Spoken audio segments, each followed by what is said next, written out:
Ce blocage de la circulation dans le centre de Mehdi était à l'initiative des élus de la communauté d'agglomération de Royan. La CARA, qui est en règle vis-à-vis de la loi puisqu'elle possède des terrains d'accueil pour les gens du voyage. Sauf que la centaine de caravanes arrivées avant-hier s'est installée illégalement sur un terrain privé. Le problème de ce groupe-là, c'est qu'il n'était pas annoncé, que la CARA ou la préfecture, la sous-préfecture leur a proposé un terrain qu'ils n'ont pas accepté. Donc ils ont dit on s'installe sur un terrain n'importe où comme d'habitude.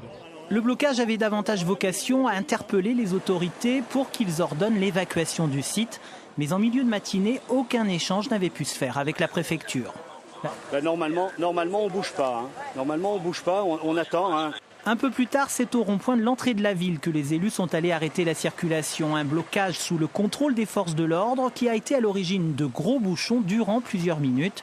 L'occasion pour les élus communaux d'expliquer aux automobilistes les raisons de la gronde.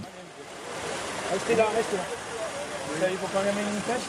Les gens du voyage. Oui, exactement. Alors vous attendez 2 ou 3 petites minutes s'il vous plaît et on vous lâchera. Oui. C'est derrière le terrain de bicross, c'est derrière le terrain de foot. Ils sont là, c'est un vrai camping. Il faut que ça s'arrête. La fin de la matinée s'est terminée par une visite aux gens du voyage sur le terrain illégalement occupé.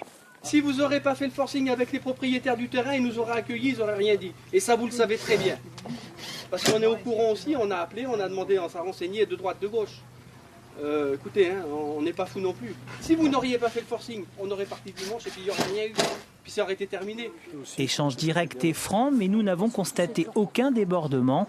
Les gens du voyage ont pris l'engagement de quitter les lieux au plus tard dimanche prochain.